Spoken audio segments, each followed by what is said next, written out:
Hey everyone, we are live, pal. Andrew, I am so knee deep in the NBA. I'm surprised I know anything that's going on in pro wrestling today.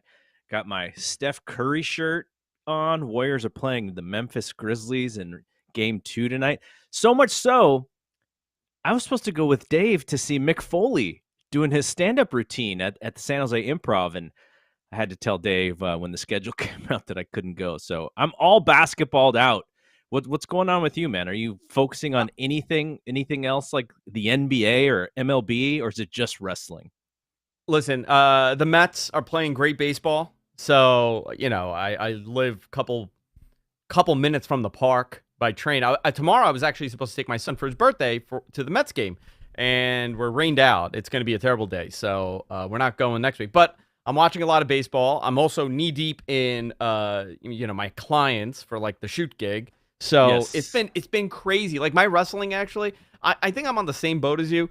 Like around WrestleMania, I always take like 2 weeks to kind of decompress from this, Mm-hmm. and I just didn't come back quick enough.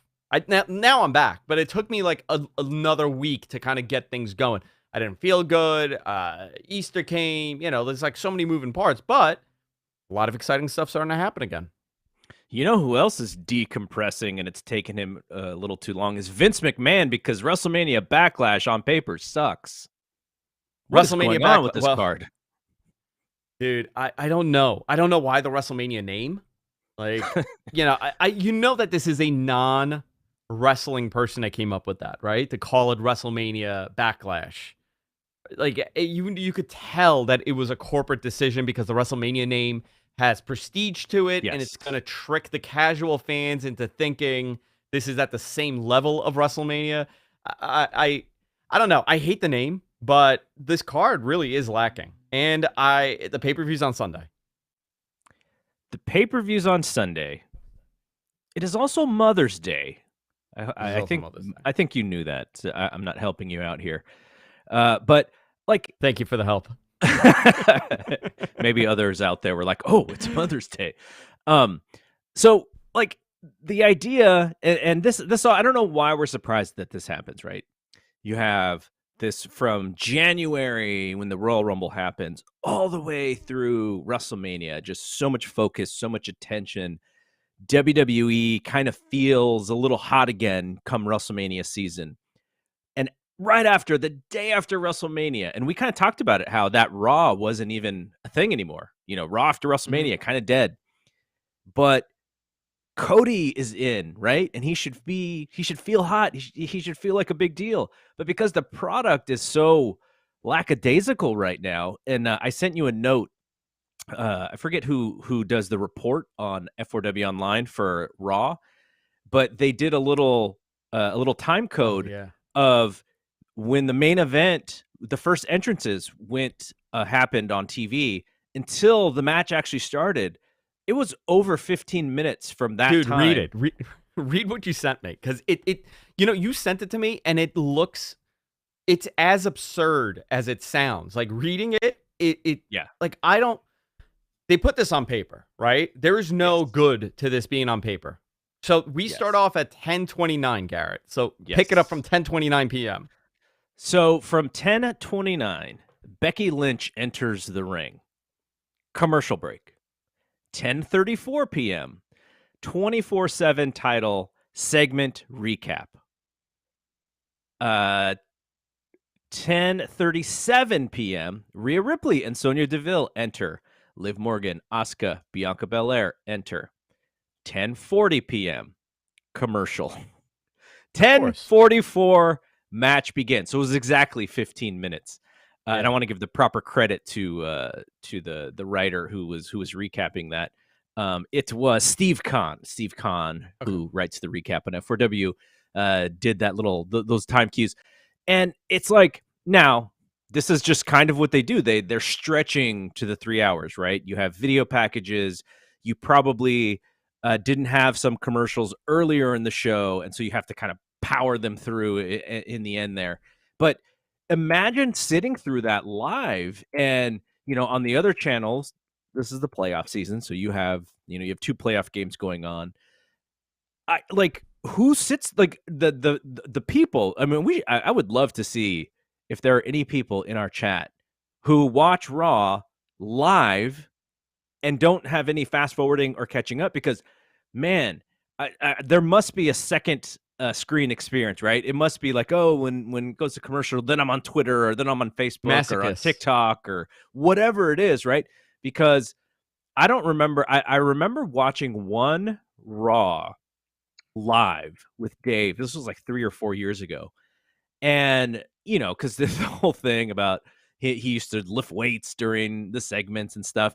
Yeah. And like it was a legit thing. I don't know if he still watches Raw live, or if he does now fast forward through stuff. But the one thing that was fascinating was he couldn't fast forward during a match that was happening. Do you know why? Why? Because he times all the matches. Oh yeah, he has to time it. He also times the Yeah, commercials. He He also times everything. The time, he's timing time. time. So, but that's the you know last what it time is, I Garrett? watched this show live. I got to tell you though, and this is a serious question, right? We all watch this product differently now. Everybody has their own way of watching it. When 20 years ago, well, let's say 1990, let's go 1999, 2000, peak era.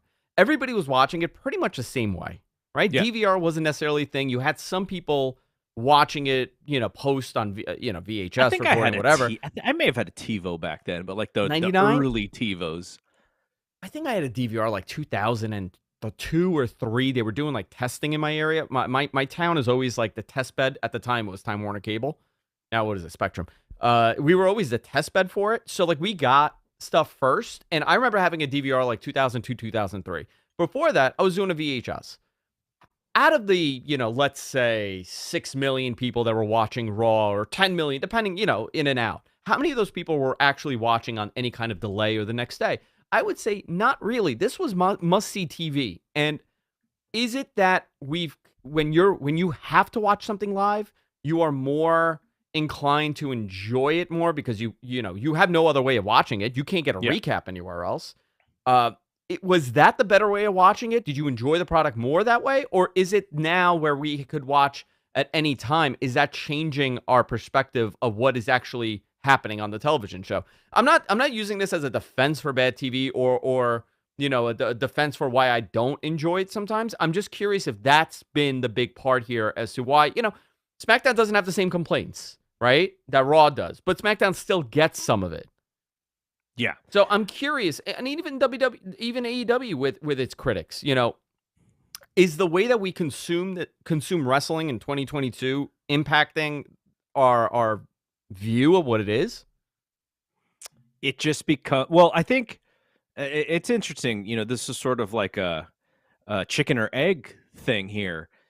Is to WWE, is this now just content?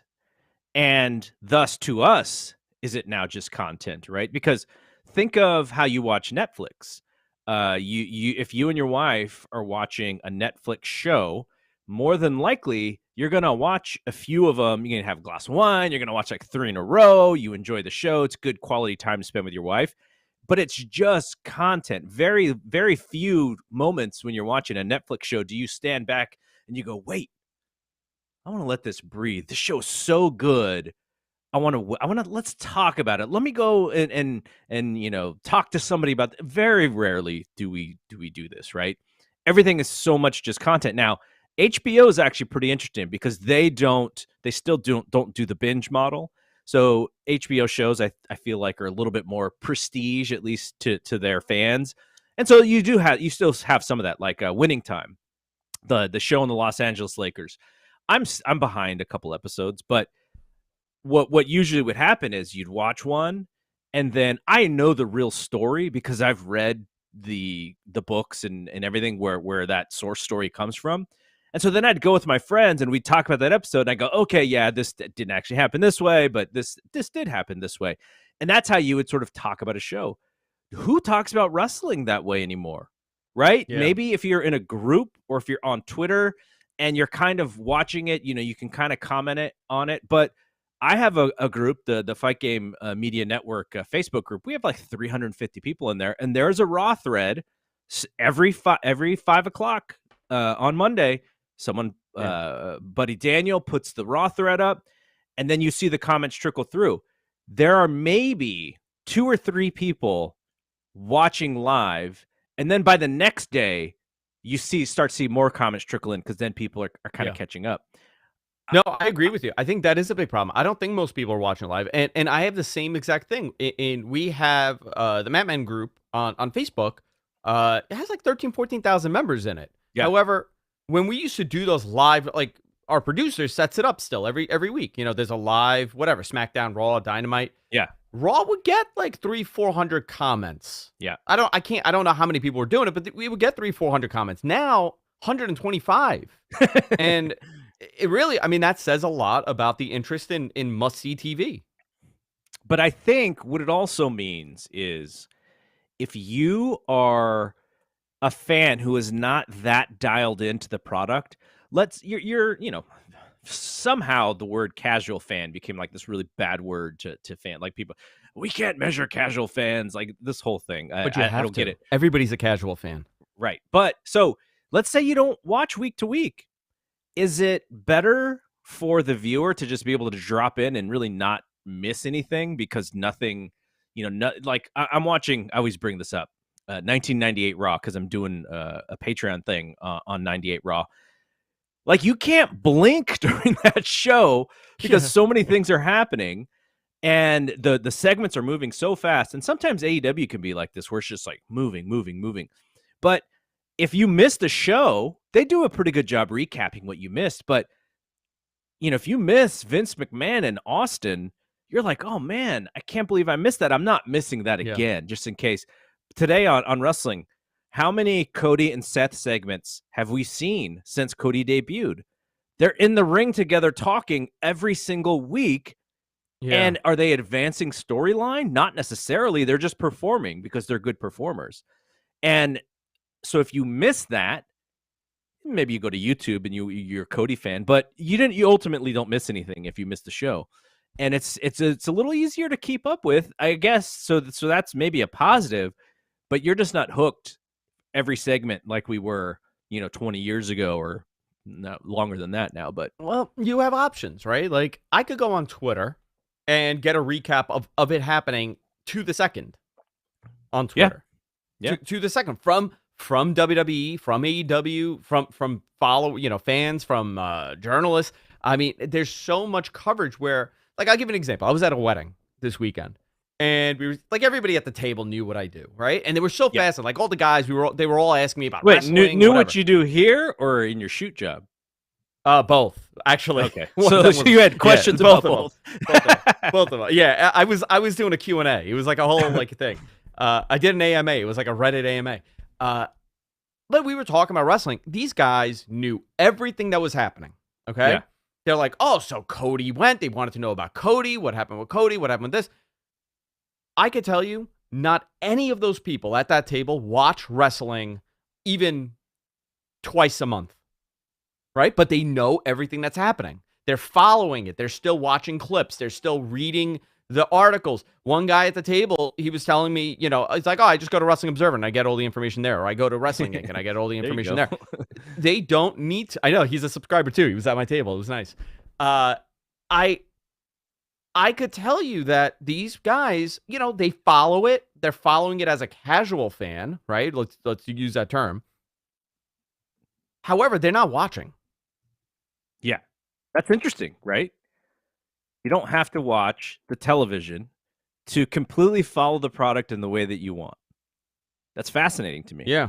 Yeah, me too. It's really fascinating to me. And I don't think there's anything else on TV like that. You can't do that with sports. You can't do that with Stranger Things. I think you could do it with sports to an extent. Like for instance, baseball, 162 games, right? I do a San Francisco Giants podcast, and I don't watch every single game. You can't watch all of them. Yeah. I'm trying to watch bits and pieces. MLB.TV does a great recap for every game, like a 5-minute recap that kind of shows the big points. So if I miss a game, if I don't know what's going on, I'll go there.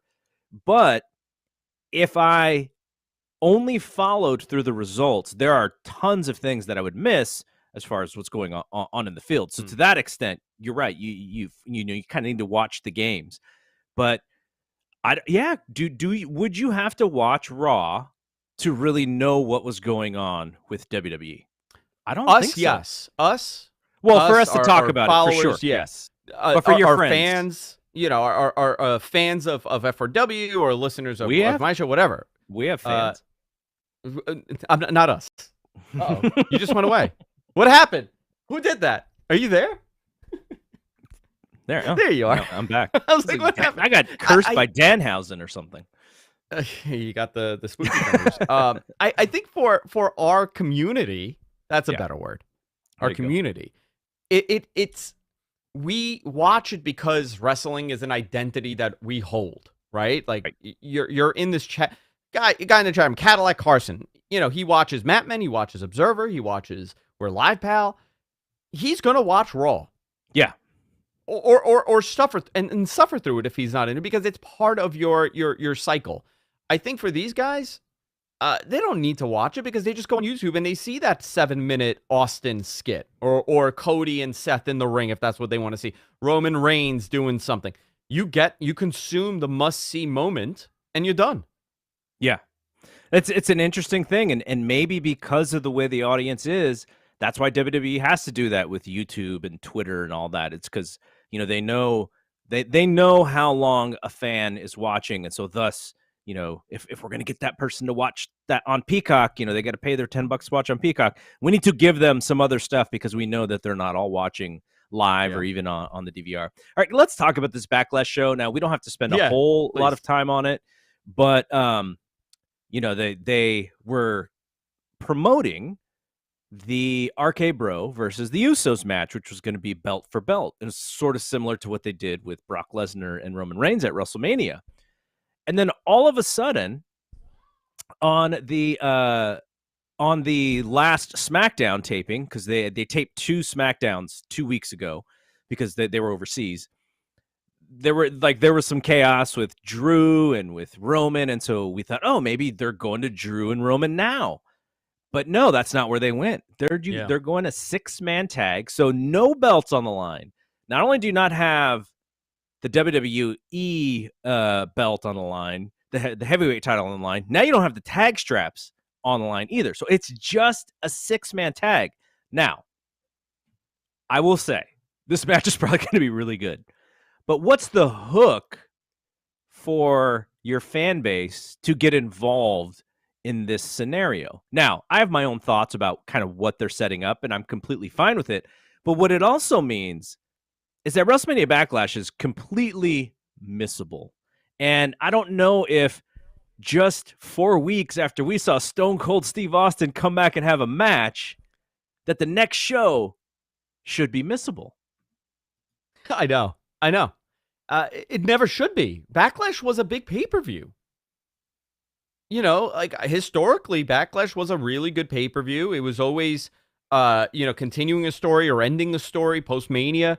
You got a lot of stuff there. And I don't know. I feel like they kind of booked themselves in the corner with Roman now, right? Because that's been the conversation as to what's going on, where, he's a double champion. He's the most dominant guy in the company over the last couple of years. And you've booked him as untouchable, but you don't have anybody that could possibly even come close to beating him. So you really don't have a program here. You also have not created a top babyface. I think having Drew in this match is creating that program for whatever that next show is that they do. Maybe they do it at Money in the Bank. Can I give you my booking idea or my creative if I'm on WWE Creative? So I think what they could possibly be setting up is for Money in the Bank, you have Roman and Drew. Yeah. And maybe that's the first match of the night. Roman either opens or he closes. And you have Roman win the match, thanks to the Usos, thanks to a screw job, thanks to something. And then later in the main event, you have the ladder match. And Drew comes back to win the ladder match and says, I want the title shot in Wales. And so you get through 2 pay-per-views with Drew. And then in the middle of that, then maybe you are building to maybe Randy Orton, because Randy Orton's involved with the Usos, and so maybe Randy Orton and Roman is kind of a stopgap. Maybe that's a SummerSlam match. But what happens when you take that title off of Roman, right? Like this is the big question. What happens? Do you take both of them out? Do you have one title eventually? You know, I could see them doing something really hokey, like Drew, and it's a ladder match for the title, and Drew grabs one, and you know, Roman grabs another, and now they're like, we don't know what to do. We'll find out on Monday. You know, like totally. I could see them doing something ridiculous like that. But the big question is, who are your top baby faces? I definitely think that Randy Orton is on some sort. Randy Orton has connected with kids, and in a way that I haven't seen in many, many years. Right, like kids really love the RK Bro team. They love that whole concept. It's become a huge hit for them. It's tremendous. My kid, my son just turned 5. My daughter's 6. My son's birthday is today. Happy birthday! Thank you. He's named Hunter. I keep telling my wife it has nothing to do with wrestling. I didn't pick that name because it had anything to do with wrestling. I think for a younger demo, that is the future, right? Randy Orton's a veteran. Matt Riddle will be the future for them. Yeah. They really Randy Orton's just Drew cooler with Matt Riddle next. Very to cool. Him. He's just cooler. Yeah, that group that was in the ring, that 6-person group, and Paul Heyman. Those, you could tell that those are the guys that the younger fans are very much connected to. They're into this. So you've done well there. But now, who's facing Roman? You can't have Drew keep losing. You can't have Randy keep losing. You can't have Matt Riddle keep losing. Cody, I think it's maybe too soon. I'm perplexed with the positioning of the babyfaces in that company. Yeah. Because I don't have one that I could legitimately say, this guy, I really want to see him beat Roman Reigns now. I don't have that. Maybe I'm seeing it through a different lens. Maybe some people want to see Drew. You know, we view wrestling a little bit differently, but for this team right now, I think a lot of it has to do with the fact that they don't know what to do with Roman. Mm-hmm. No, well, you put a match with Drew now, singles match, you're going to have him dominate another guy, you know? Well, if you give a reason for the rematch, but it has to be a real reason, right? The fans have to believe Drew got screwed, and if it was one-on-one and there was no interference, that he could win. And if you do that show for the UK show, those fans will believe that Drew can win, because they are going to believe this is a moment here for us, right? This is why we're doing this show, is for us. And so I think you can build it that way. But now what you're saying about Cody is, I just forgot, right? I've been the biggest proponent of like, belt Cody, big star, let's do it now. And now he's a character. He's a guy. He's in the upper tier of the guys, but you know, he's no bigger of a guy than Seth or Kevin Owens, maybe a little bit bigger than Kevin Owens, who has absolutely gained nothing off of being with Steve Austin in the main event of WrestleMania. I know. So and that's crazy to me. The fact that this guy got touched by Austin. You know, he went in the ring with Austin, and they put on a really entertaining match. I mean, tremendously entertaining. Kevin Owens deserves all the credit in the world. But what did that do for him? What program is he going into? Who's bigger than Austin? Nobody. Nobody. What do you do? He's not winning. He's not beating Roman Reigns. No. So some of the other matches. Another match that is I'm just not feeling this, and I imagine most folks are on the same page with me. Charlotte Flair and Ronda Rousey. Like, man, they have figured out a way to make this so uninteresting. And I know Ronda is trying to be a likable babyface, but she comes across very unlikable. Charlotte comes across very unlikable. I'm not sure who fans are rooting for. They kind of want to see both women lose, which is never a great position.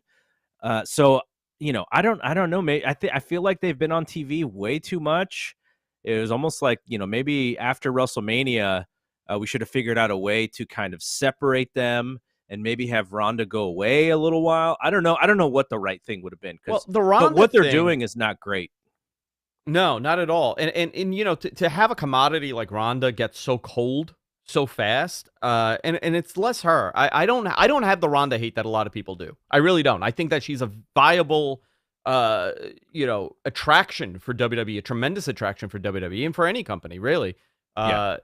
Very well known, legitimate ass kicker, and a tremendous athlete. I don't have the hangups that a lot of people do with Ronda, but here's the thing: do you put the title on Ronda? I don't know if they will. I don't, because in all my conversations that I had, up until a couple of weeks ago, because I've been a little off on this stuff, it really was more like, well, we're looking to separate Ronda from Charlotte and then maybe have her team up with Shayna Baszler. Yeah. That's what I was told. I don't know if that's going to happen, by the way. That could have been a very, it could have been the concept at the time period, and then it they just forgot about us and did something else. But where do you go with Ronda now? Because you beat her, and she's not coming across likable. No. So do you turn her? I don't know what to do with Ronda. I think one of the things you could do, her, have her beat Bianca. Man, the heat on that. Well, that'll be. I feel like you kind of you may need to do what they did with Randy Orton, which is pair her up with someone young and someone popular, and to help her become a little bit more likable as a babyface. I'm with you. I'm like the biggest Ronda fan. Like, I've seen Ronda fight in person. I thought when she did the first run in WWE, I thought it was tremendous. It didn't always work. It didn't always work, but it was for the most part good. But yeah, it doesn't look like they know exactly what to do with her, because their mentality, and we see this with Brock, right, is you bring in someone from that real world, and the only thing that works is to have them just run through everybody. And it's almost like, well, now Ronda's a professional wrestler. She's one of us, so we can't do that with her. The first time through, she ran through everybody, right? And main evented WrestleMania and felt like a big deal. So the way that they're doing it now, where she just feels like a WWE wrestler, some people who don't like her are probably happy about that because they don't want to see her run through the entire roster. But that was the way that worked the last time, and that's how good she is, and that's where her aggression comes out. She's a winner. She desperately wants to win. I'm so surprised that she lost at WrestleMania just because she probably was really mad for losing. But yeah, I don't know. That they have quite a conundrum with her, and well, they know they're paying her a lot of money. Ronda. The in between is what they don't know. That's the problem. They know that they have to get the Becky, and they took a gamble on this. And WWE loves to do this. Well, where they will hold off on a mega match that people want to see to kind of draw it out a little bit and get because if you know that's going to be a big match, people are going to be invested in it. So why do it now when you could do it a year from now? Sometimes that doesn't work. That's a big gamble to take. A lot could change in a year. And it seems like it's happening right now for Ronda. If Ronda and Becky faced off against each other at WrestleMania, would we be having this conversation? It might have been a much hotter angle. Well, it's also the way to turn Becky back to a babyface, right? Because she's going to be the natural babyface in that feud. And this has been I think Becky has performed very well as a heel, but there's definitely some steam off of her since she came back as a heel. But maybe it's all to set up this 180 with her coming, to next year's WrestleMania. Maybe she'll be the hottest babyface in the company again. That could happen. Yeah. Okay. So just we'll go through a couple of these other matches really quickly. Cody and Seth, great match at WrestleMania. Yeah. I imagine it's going to be another great match. I hope that Seth doesn't win, creating a third match. I would like to see Cody stay unbeaten just because I think it'll just make him a bigger star. And Seth is, he can come back from a loss. AJ Styles and Edge. Did you see the too sweet thing with Finn Balor on Raw? Yeah, that was cool. And it wasn't an anniversary today for the Bullet Club? Is that what it was? Oh yeah, I didn't. There's an anniversary, right? It's like 10-year anniversary. No, is it? It's an anniversary of some sort. What year did they start? 2013. That's a good question. Bullet Club couldn't have been 2012. I cannot imagine it's 10 years. Yeah, that would be quite a ways back. 2013. So what's the anniversary? I forgot what it is. I don't know. Somebody posted it was an anniversary. That's cool. They're finally doing it. Maybe they could have their own Bullet Club now that the Bullet Club is back. Yeah, Parallel booking. I don't know. Like, I feel like Finn Balor is always like 1 foot out the door just based on how they book him. So I don't know, maybe. Yeah. And then, so you have Edge and AJ Styles, which again should be a good match, but I didn't think their WrestleMania match was great. Damian Priest is banned from ringside. Happy Corbin and Madcap Moss. I really like Madcap Moss. I like Madcap Moss. But they got to get rid of the Madcap. Yeah. As a wrestler, I like his physicality. He's a great athlete. But I don't like this character necessarily. And then also Bobby Lashley against Omos. And I feel like Omos kind of is going to win this match. I'm not sure, but I feel like that's Is Omos dead in the water? Is it over for him? Because not if he wins this match. He may win this match. Man. I don't know. I thought the booking was backwards on this. I thought he should have won at WrestleMania and have Lashley come back to win. But yeah, those are the 6 matches, and they mentioned the 6-man tag. I'm sure they'll add a few other things to the card, but flat, man, this card is house show worthy to me. Like, and I like WWF house or WWE house shows. I have so much fun at those. But this is more house show lineup than necessarily pay-per-view worthy lineup, I think. It could be, looking at the card on paper, you're like, okay, well, Charlotte and Ronda could have a really good match. Cody and Seth could have a really good match. AJ and Edge could have a really good match. That trip, the 3-on-3 could also be a great match. And then we got two, nothing matches.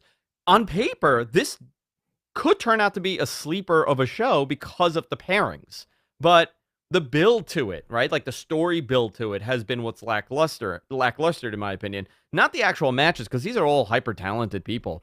It could be like a nice 3-hour and 25-minute pay-per-view that's, really boom, boom, boom, 6 matches, you're done, and we leave. We end the show at like 11 o'clock. We're like, that wasn't that bad. But we don't watch wrestling to watch sleeper pay-per-views, right? We watch wrestling because we're like, oh, Saturday or Sunday, fired up to watch this show. Let's go, right? Like that's how you want to feel. You don't want to go. I'm trying to soften the blow a little. I'm trying to make it better. No, but I agree with you. I think the show from a match perspective is going to be completely fine and probably even good. Yeah. But it still doesn't make me want to, watch it live and change my plans for the rest of that day. And like, there's going to be basketball again. No watch along for you, dude. You're not doing a watch along. No watch along. Those days are over, by the way. I can't do these watch alongs anymore. Done. I may do it for an AEW show, maybe. I may do it for an AEW show, but we're at the next 2, or 3, whatever. So interesting. All right, let's move on. Let's talk a little bit about these NXT releases. Kind of interested in your thoughts on any of the wrestlers who were let go. So Dakota Kai, Malcolm Bivens, Harlan, who was Parker Boudreaux, Dexter Lumis, Persia Parada, Draco Anthony, the referee Blair Baldwin, and then three talents that I'd never even heard of. So I don't think that they actually made TV, but those are the main 7 there. Was there anybody who surprised you? Yeah. Couple people here. So let me just start. This is a regular thing that will be happening all the time. When the first initial releases started happening, I was told specifically from someone, within WWE that would have a lot of info on this, that this is part of the new initiative where everybody gets reevaluated, especially in developmental. You get reevaluated every 30 to 60 days or 90 days, and they will cut people. You're not going to get a quarter where you're not getting cuts. They want to see who works, who doesn't. I don't know if that's the same for the main roster. I think it is also. They keeping people on their toes. I don't know if that's the mentality, or they're just trying to figure out what's working, what's not. A couple of these names: Dakota Kai, a little surprised. Dexter Lumis, very surprised.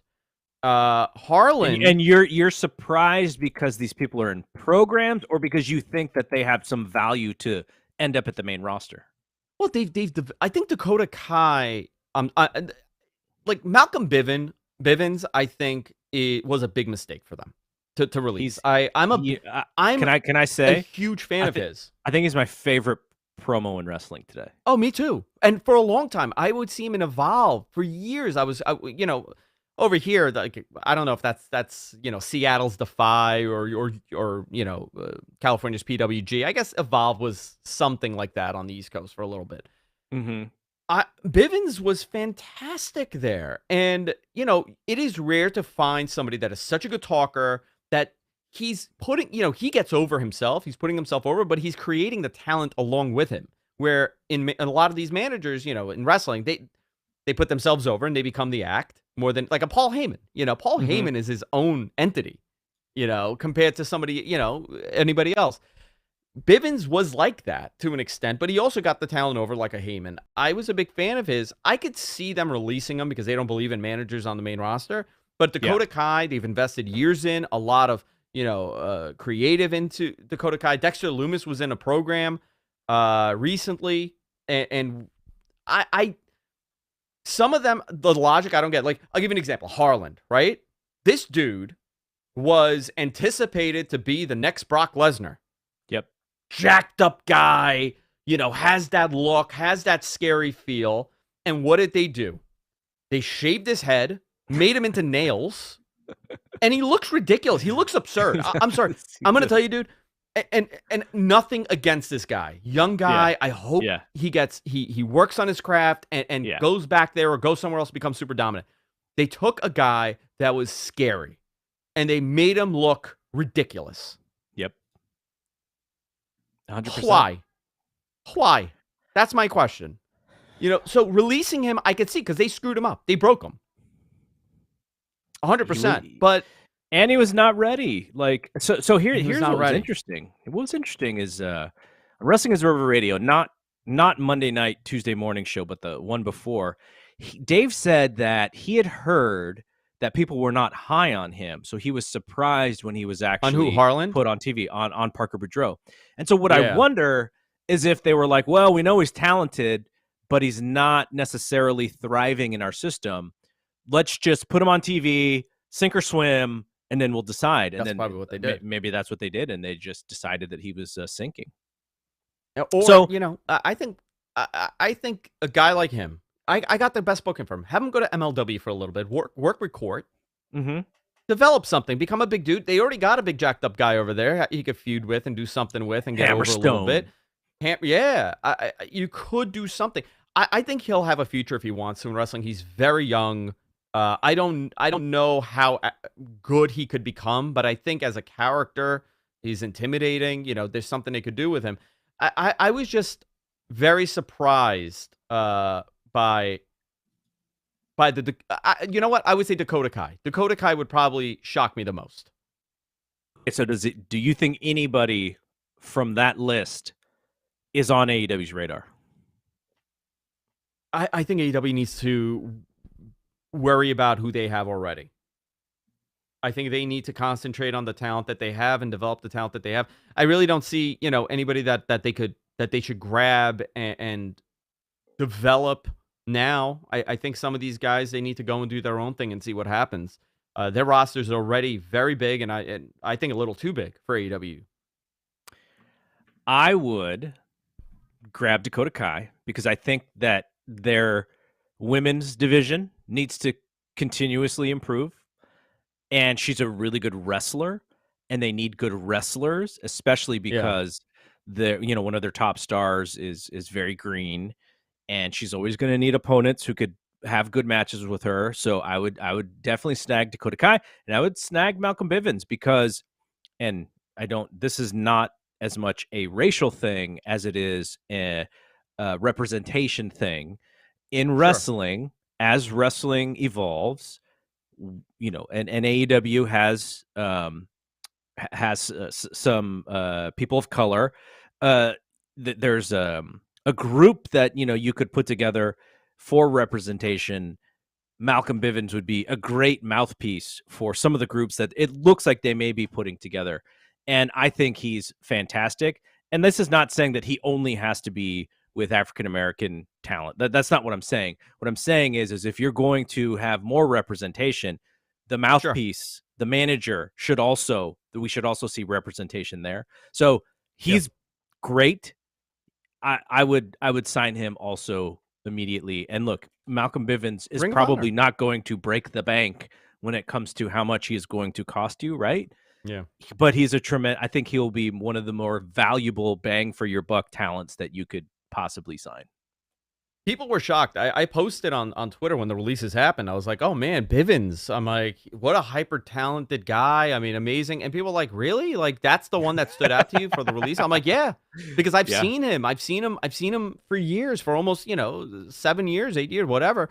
I just connected with the character.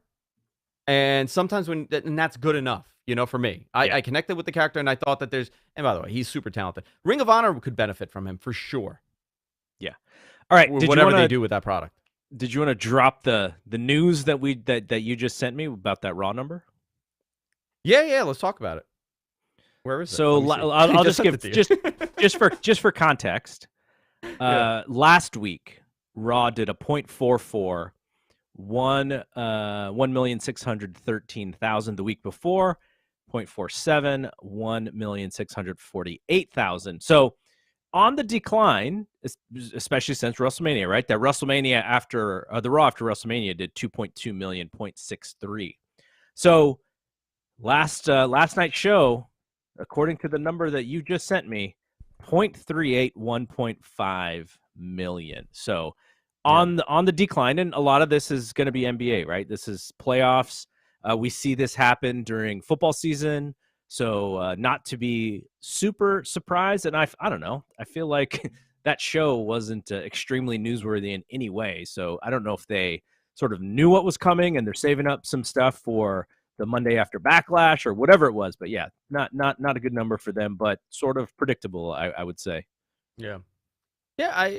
Maybe the 0.38 is a bigger dip than I would have thought, but still, this is kind of what happens for them. NBA has been killing it with 18 to 48s.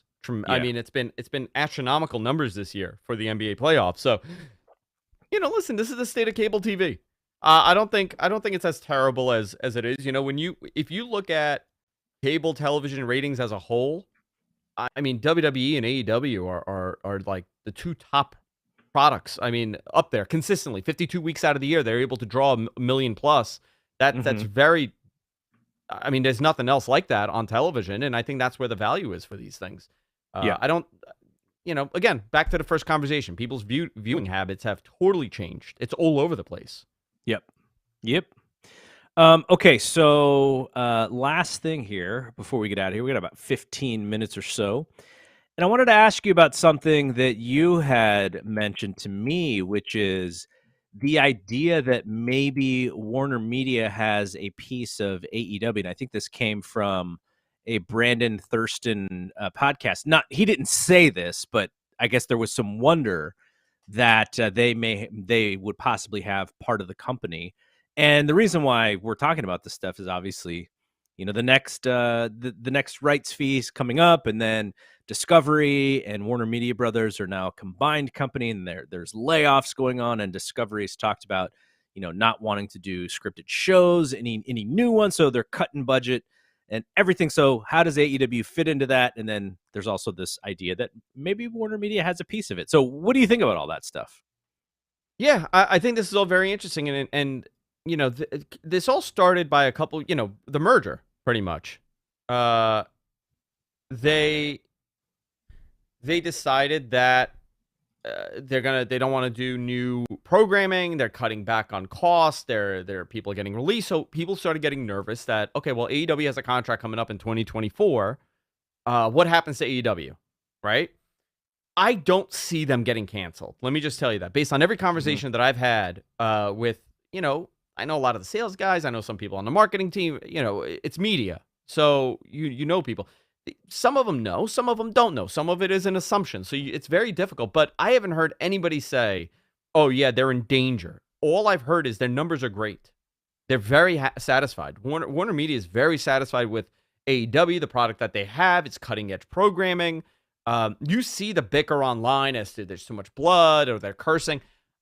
I've heard no complaints from anybody that I know there. Maybe except for the pizza cutter incident that got stuff because, well, the advertiser got upset more than anything else. That's where the problem is. I've always said if you're in radio or television, you have one boss, and that's the sales team. And they are make or break for you. If the sales team dislikes you, they could tank you. Totally. Right. So the sales team loves AEW. They're fine. They're selling product. They're selling ads. One interesting thing here is that, what happens with the renegotiation of the deal? What happens with HBO Max? What happens with Ring of Honor? What happens with all the AEW properties that you have? And now that reality show, which Dave was alluding to on Twitter the other day. So they're invested in AEW for sure. Are they $100 million invested in AEW when that contract comes up? I don't know. They're definitely $45 million invested, and that's a bargain for them. I mean, that's a tremendous bargain for them. For first-run programming that's drawing 1 million people a week, do they get 65 million? Do they get 75? But the fear here is that there is nobody else that could afford them or take them. Who else is going to take AEW if Turner doesn't? And I think Warner Media and Discovery know this. Yep, it is. It's going to be a fascinating scenario. And so you mentioned the show, and I've mentioned this to you. I've mentioned this to a few people. A few weeks ago, when I was on Wrestling Observer Radio, I was telling Dave about F1, Formula One racing, and how they are a growing sport. And a lot of that growth is due to a Netflix show called Drive to Survive. It is a behind-the-scenes show about the teams and about the racers and about sponsorships and really kind of the nitty-gritty, which it sounds like is what they're going for with this AEW show. And so I said this on Wrestling Observer Radio, and now with this news about the AEW show, I kind of wonder if they were looking at the success of that because, and here's the bigger picture, Brandon Thurston had a tweet. Brandon Thurston, very popular on this show today. Very great and guy. By the way, great guy. What a great researcher. What I have to put him over. Awesome. He's awesome. Fantastic. Yeah, to talk to get information. He doesn't hold back. Really open, and just really loves TV ratings. I mean. He way more than me. I mean, this is what he's great at. And he's a lot of credit wrestler. So he's a very well rounded. So, anyways, he had a tweet that showed the growth in TV ratings of the races by year, and so 2018 to 2022 or so, and they've more than doubled in 18 to 49. And as far as the overall viewers, they've also more than doubled. And I think a lot of the credit goes to this TV show on Netflix because I only know from my own kid, right, who's 22. He was telling me about the show, and I'd heard about it. I just never watched it before, but he was saying how dialed in he was to it. And he started waking up to watch these races, which majority of these races, because of where they're held, are like super early in the morning. So you're not talking about prime time viewing, getting these numbers. You're talking about like 8 o'clock in the morning, 10 o'clock in the morning. And he was waiting, and then he goes, "Oh, by the way, they're going to do a race in Vegas, and I want to go." I'm like, "Well, good luck. It's going to be a crazy weekend." But like that's the type you're talking about, that demographic. Like he's at the low end of that demographic, right? And all of a sudden, this is a new sport to him because it's not anything that I told him about, like he's a Warriors fan and a Giants fan and a 49ers fan because that's what we do.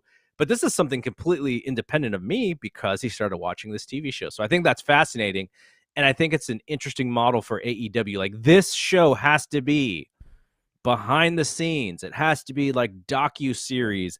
It can't be roads to the top, right? There's got to be some emphasis on the interesting stuff that happens behind the scenes that people don't necessarily see.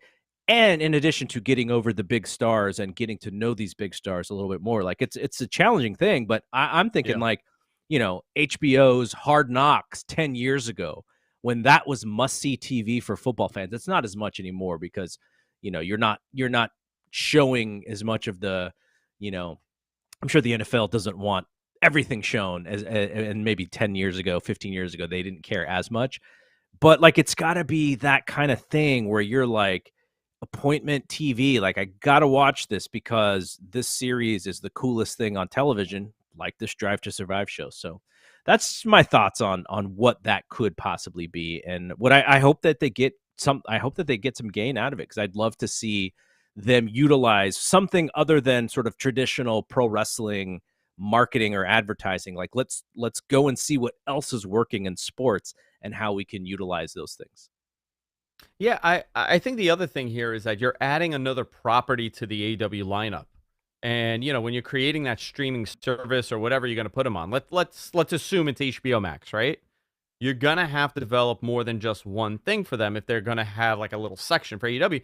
Right now, you could put all their others, internet-based programming on there, but really, is that going to be must-see TV for most people? Probably not. The Rampage numbers are going to be it. The Dynamite Rampage viewership, Dynamite viewership, pay-per-views, and maybe this docuseries. I think they have a play. WWE does a tremendous job at these, and some of those, the 24-hour series that they have, or any of the things that they do, it's always produced very well. And yeah, it's a little full of crap because it's WWE and it's revisionist history, but it's still very entertaining. Yeah.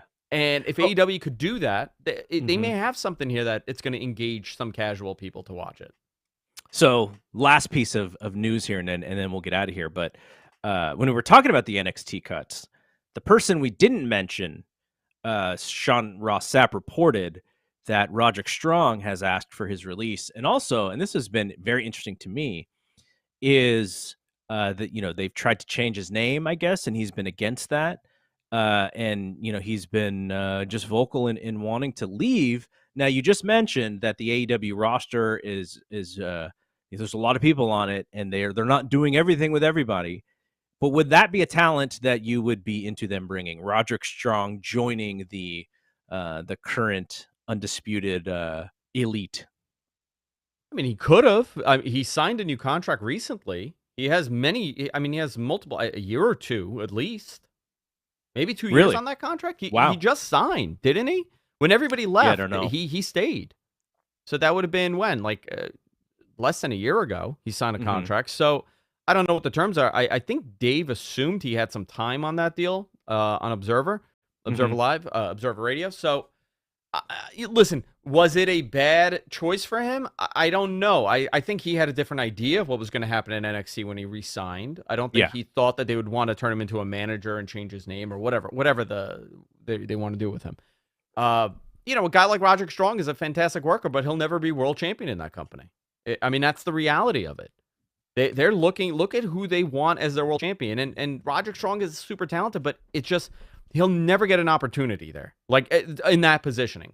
NXT was its own entity. It was a very cool thing. The whole black and gold thing was a very cool moment in wrestling where WWE concentrated on work rate rather than big personas. I think if he goes to AEW, he'd be great with those guys. I think he would have fun.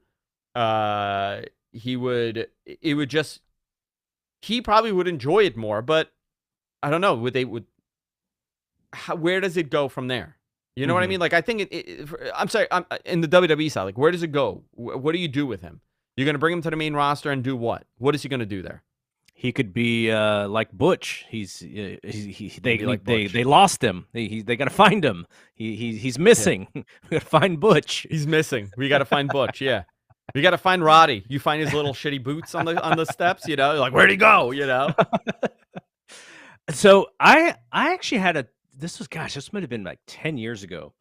I had the opportunity to hang out with Roddy. It was actually at an F4W convention. He was there. So Brian Alvarez had a grappling match, a jiu-jitsu match against the Peach Machine. Now, people who are very familiar with F4W from a little ways back know who the Peach Machine is.